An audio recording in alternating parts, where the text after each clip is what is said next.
sobre política, a janela partidária termina na sexta-feira e as negociações seguem a todo vapor. Quem acompanha esse corre-corre sobre a filiação e a desfiliação é o repórter Bruno Pinheiro, de Brasília. O Bruno, focados na reorganização política, os parlamentares não devem promover discussões ou votações importantes no próximo dia, é isso? Boa noite, bem-vindo.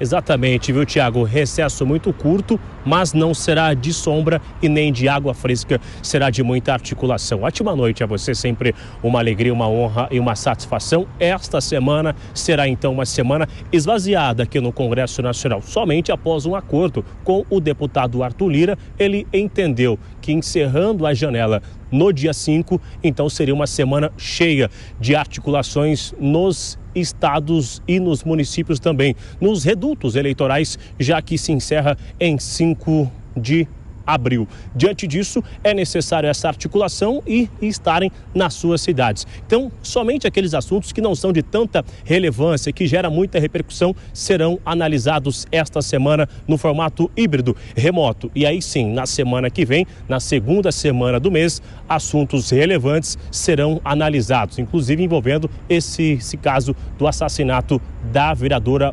Marielle no Rio de Janeiro. O deputado Chiquinho, a manutenção da prisão será analisada na Comissão de Constituição e Justiça. Outros assuntos, como uma agenda econômica também do ministro Fernando Haddad, também será analisada. Então, essa articulação, assuntos de interesse aqui do Palácio do Planalto, serão analisados somente na semana que vem. Enquanto isso, articulações nas eleições, também idas e vindas, esvaziamento em algumas legendas, e aí no resultado, no dia 6, a gente vai conseguir entender qual será a nova configuração do Congresso Nacional. Nomes em novas legendas, de olho não somente nas eleições de 2024, mas várias composições já também no olho nas eleições em 2026. Então, enquanto isso, um Congresso um pouco mais vazio do que o normal, e a expectativa é que na semana que vem volte à normalidade.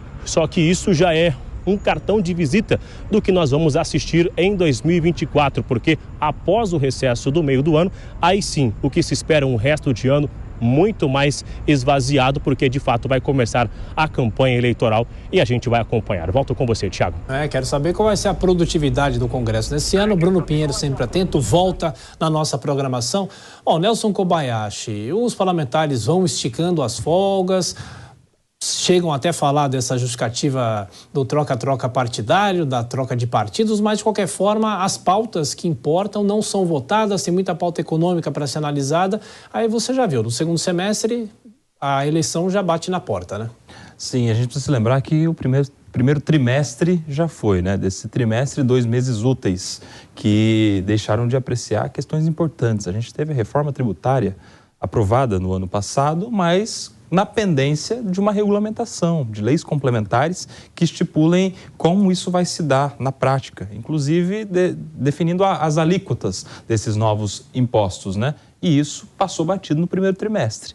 O Congresso Nacional não se debruçou sobre esta pauta tão importante e eu só estou dando um exemplo. Tem muitas outras questões que também aguardam a inclusão em pauta, tanto na Câmara quanto no Senado, que de alguma maneira resolveriam um clamor do brasileiro, que é justamente uma produção legislativa de qualidade.